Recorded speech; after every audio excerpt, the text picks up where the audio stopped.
Hola, hola, ¿cómo están? Muy buenas noches, buenos días, buenas tardes, independientemente en la hora en que vean esta presentación. El día de hoy, el Club de Auditores Hispanos presenta la tercera sesión del curso taller Prevención, Detección e Investigación del Fraude en la Organización. Tenemos ya en plataforma a la doctora Nail Ruiz Saavedra de Colombia, contadora pública de la Universidad Nacional de Colombia con especialización en contabilidad financiera.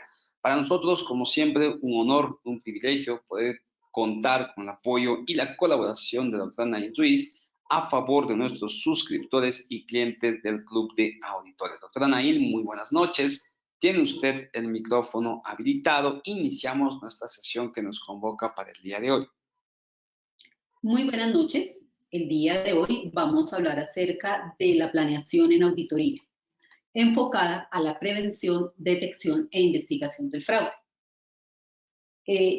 Inicialmente vamos a hacer un pequeño recorrido de cómo se debe realizar la fase de planeación en auditoría. ¿Por qué? Porque cuando estamos ante el fraude, en una investigación de fraude, debemos aplicar la auditoría forense. Eso no significa que no debamos realizar la fase de planeación. Normalmente, ¿qué debemos hacer en la planeación o en la fase de planeación de auditoría? Lo primero que tenemos que hacer es el entendimiento del negocio. Debemos saber a qué se dedica el negocio. ¿Por qué? Porque con ese entendimiento del negocio podemos identificar riesgos y así como indicadores de fraude. ¿Para qué? Para saber cuáles son esos riesgos inherentes en cada una de las operaciones. Aún en el mercado, dependiendo de qué servicio, de qué producto ofrezca la organización, pues nosotros tenemos que mirar a través o mediante los procedimientos de auditoría en la fase de planeación cómo podemos identificar esos riesgos. Entonces, por ejemplo, tenemos un inventario, ese inventario se maneja de forma sin sistema de información, supongamos. Se lleva en un Excel, simplemente en un Excel que puede ser manipulable por la persona encargada del almacén, por ejemplo. Entonces, ahí hay un riesgo muy grande porque no hay unos controles adecuados para evitar que ese inventario se vea afectado por modificaciones, alteraciones o cambios de pronto en los precios, en la cantidad, etcétera, etcétera. Otro ejemplo podría ser, tenemos, por ejemplo, una empresa que presta servicios de outsourcing contable. Enviamos nuestros contadores a las diferentes empresas, pero en la empresa donde se presta el servicio de outsourcing contable, al gerente, al jefe de impuestos, le gusta evadir impuestos. Entonces, nuestro contador, la persona que trabaja en la compañía, como prestamos el servicio de contabilidad, muy posiblemente colabora en la evasión de impuestos, en la elusión de impuestos. Entonces, ahí tenemos que entrar a identificar esos riesgos. Evaluación del control interno. ¿Cuáles son las políticas para la mitigación de ese riesgo? En caso de que hayan riesgos inherentes, ¿cómo existen o hay mecanismos de control interno para mitigar esos riesgos? ¿Cuáles son los controles inherentes a cada proceso de la compañía, de la organización? Y como en último punto, vamos a analizar la matriz de riesgos. Como les decía, vamos a hacer primero, en la primera parte, vamos a ver el material respecto a planeación de auditoría. Vamos a identificar cómo esta planeación de auditoría nos sirve en la prevención, detección e investigación del fraude. En la segunda parte de esta capacitación vamos a mirar a través del Excel que hemos trabajado durante estas clases, un ejercicio un poco más práctico, un poco más aterrizado respecto a esta parte teórica. ¿Qué normas internacionales de auditoría debemos tener en cuenta? La primera es la NIA 200, que nos habla sobre los objetivos del auditor independiente. Es decir, debemos mirar cuál es nuestra responsabilidad frente a esta auditoría de estados financieros. Por lo tanto, tenemos que mirar la independencia. ¿Cuál es la independencia que nosotros tenemos respecto a estos estados financieros? Nos contratan, por ejemplo, para hacer una auditoría externa de una empresa filial, de una empresa en Holanda, por ejemplo. ¿Qué es lo primero que nos van a solicitar? Nos van a solicitar que realicemos una declaración de independencia. Nuestra opinión es independiente respecto del gerente de esa empresa filial de la casa matriz de Holanda, por ejemplo. ¿Cómo vamos a realizar esa auditoría? ¿Sobre qué normatividad? Entonces, en el caso específico para Colombia, nosotros por normatividad ya aplicamos las normas internacionales de auditoría. Entonces, vamos a elaborar nuestro informe con base en las normas internacionales de auditoría. Otras normas internacionales que debemos tener en cuenta es la NIA 315, que nos habla de la identificación y valoración del riesgo. ¿Cuál es el punto, cuál es el objetivo de esta NIA? La responsabilidad que tiene el auditor en identificar y valorar los riesgos de incorrección material en los estados financieros, mediante el conocimiento de la entidad, de su entorno, incluido el control interno de la entidad. Recordemos un poco, cuando nosotros hacemos un dictamen a los estados financieros, tenemos que hacer un párrafo donde evaluamos el sistema de control interno de la compañía. Es decir, si existen esos mecanismos de control, estamos en la obligación de soportar esa identificación y valoración del riesgo. ¿Por qué? Porque tenemos que dejar como soporte una matriz de riesgo. Posiblemente la organización tenga a una persona encargada de realizar, de identificar esos factores de riesgo y tengan su matriz propia. Nosotros como auditores estamos en la obligación de identificar ese riesgo, cuál es el riesgo que existe y cómo puede impactar en los estados financieros. Ahí es cuando nos habla de incorrección material. Por ejemplo, al cierre del ejercicio contable, el área de jurídica está en la obligación de informar cuáles son las posibles demandas, litigios en contra de la organización. ¿Cuál sería el riesgo inherente? El riesgo inherente es que la compañía, a unas sabiendas de que van a demandar la organización, no realiza esa provisión por esa demanda. Entonces, ahí vamos a tener un riesgo de incorrección material. ¿Por qué?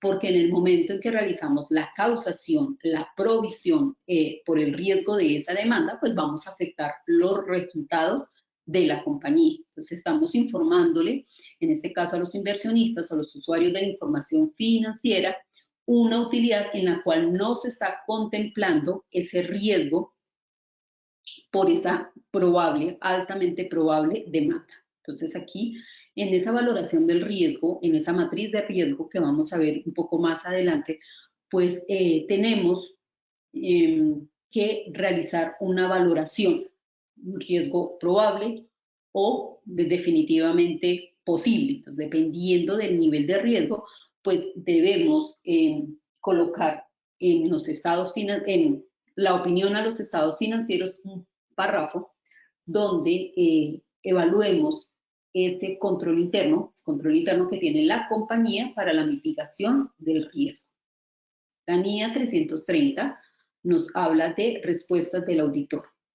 Esta NIA trata de la responsabilidad que tiene el auditor de diseñar, implementar respuestas a los riesgos de incorrección material identificados por el auditor. Es decir,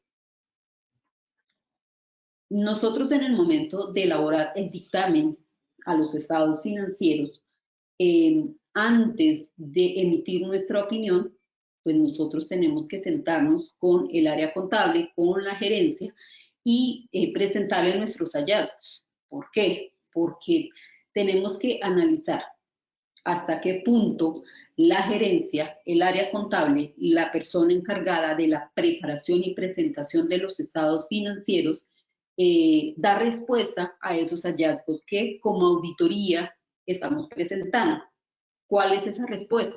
Bueno, nosotros encontramos como auditores que la compañía, la organización no ha incorporado en sus estados financieros la provisión producto de el informe de jurídica.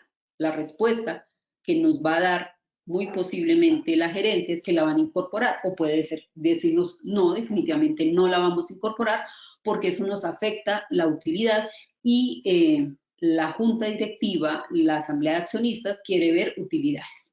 Entonces ahí es cuando nosotros tenemos que colocar un párrafo donde indiquemos que hemos auditado los estados financieros, pero sin embargo vamos a hacer un párrafo de énfasis donde indicamos esta situación. Otro ejemplo podría ser, por ejemplo, respecto a los costos de desmantelamiento. Entonces nosotros sabemos que tenemos que incurrir en costos de desmantelamiento, pero alteramos las cifras, por ejemplo, de traer a valor presente esos costos de desmantelamiento. Entonces eso va a afectar la presentación, la valoración en los estados financieros. ¿Qué debemos hacer nosotros como auditores? Cuando nosotros estemos ya realizando en la fase de ejecución la auditoría, esas mediciones que en teoría están afectadas por el juicio de la gerencia del preparador de los estados financieros, si nosotros como auditores vemos que esas mediciones no son las más adecuadas, como firma de auditoría estamos en la obligación de cotejar esa medición.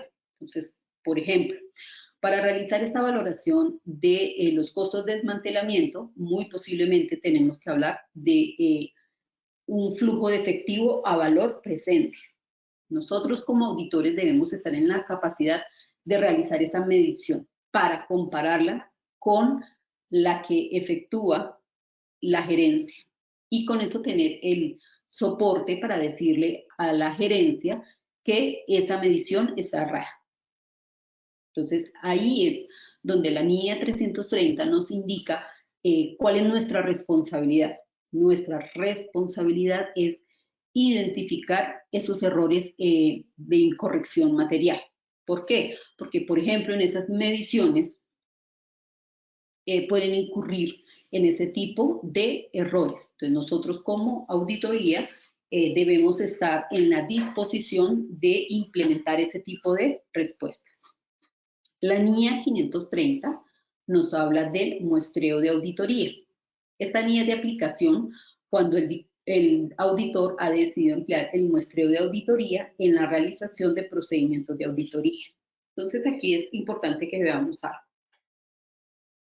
Muestreo de auditoría muy posiblemente nos sirve para la parte de prevención y detección, pero ya cuando estamos investigando un fraude, es muy poco probable que utilicemos el muestreo. Ya tendríamos que hacer revisión total. ¿Por qué?